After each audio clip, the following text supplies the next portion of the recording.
coaching that game? Being that You know what? It's fun watching the guys, them work and then get rewarded for it. But in all honesty, when you're standing behind the bench, I'm thinking, our next 5, 6 games. To be quite honest with you, as you're watching it, you need to keep preparing. So a little bit later in the game, your brain is already turning to that.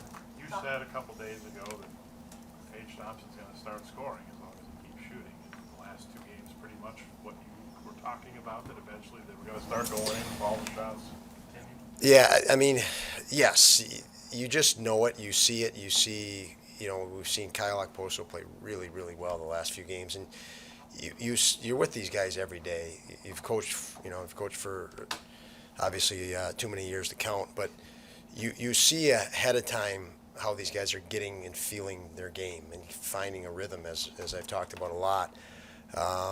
So there's certain signs that point to inevitability, that they're going to score, they're going to be successful by the work they put in, by the confidence they gain, and by the rhythm they gain. And you could see that starting to happen for Tage and Skinner and Oki in the last little bit here. Special seeing Tage do that, though. I mean, It is. You watch him at 15 years old to have him put up a performance like that in the NHL. Yeah, I mean, the thing, it's enjoyable to watch Tomer, having a history with him, knowing him when he was 16 years old and watching him grind his way to this point in his career. There's a special meaning there when you go through that with somebody and you know they put the work in. So yeah, it was exciting. And honestly, the thing that sticks out was just the excitement of the bench and the players around him. Really tells you what person he is. And obviously we know he's a talented hockey player, but that speaks volumes for what type of person he is. And I get to know that, and I've known that for years. And then to see that and see a kid that it took so long for him to flourish and be recognized for the talent he is, to see him fight through that, now start to get some rewards for that work, it's definitely enjoyable to see. How about the goal they got on the hat trick? Is that about as nice of a goal as you see? That is. And we're trying to convince all our guys, score some of the ugly ones, and the pretty ones will just fall in there a lot. I think, we've been guilty of trying to pass the puck into the net over the last few games, and we got more direct, more assertive, and by virtue of that, the inevitability, these guys' instinctive talent comes out, and that was all instinct for Tomer. He went to the net hard, and he read the situation and let his talent flow with it, and that's what you get. And that's where we got Dahlin. That's where Dahlin is with his game now. He trusts it, that I don't have to figure it out before I go attack the guy. I'll figure it out as it happens, and just attack. And very nice to see. How encouraging is it to see some of your top guys really flourishing early in the season like you have? Yeah, well, it's a build. I mean, we're still really early in the season. We know every team is still building, so we can't get too far ahead of ourselves in that. There's a lot of work, and these guys, enjoy coming to the rink every day and working. So we just got to stay on it. What's the thought when you get to the game gets to 4-3? What's the thought? The thought is we better go after them now, because they've any team feels that little bit of life. We got to go after them hard right now and can't sit back. So to break through there was great. Our message on the bench was, let's go. We got to get after them now, and they did that. So obviously, and they were rewarded for it. But what does that say about the evolution of this team, though? Because it felt a little bit like last year against Detroit, and you weren't able to get through it. Tonight, you turned it right around and got through it. Yeah. Well, when I think again of the evolution, we do have a long way to go. So but those are the things you want to see. These are the things you can't replicate in, as we said, you can't replicate this in training camp. You can't replicate it in all their training they do in the summertime.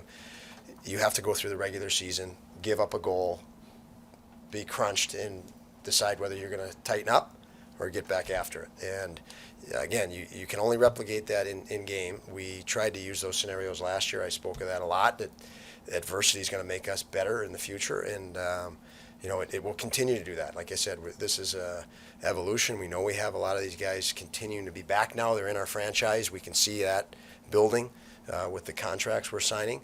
And they're young, and they got to go through this stuff, and they're going to keep going through it. As I mentioned, the tough road ahead, the challenging road ahead with the teams coming in or teams we're going to visit. There's another level we got to get to. As far as Jack's transformation in the last 7 to 10 days, just we talked about it a little bit this morning, but just what have you seen?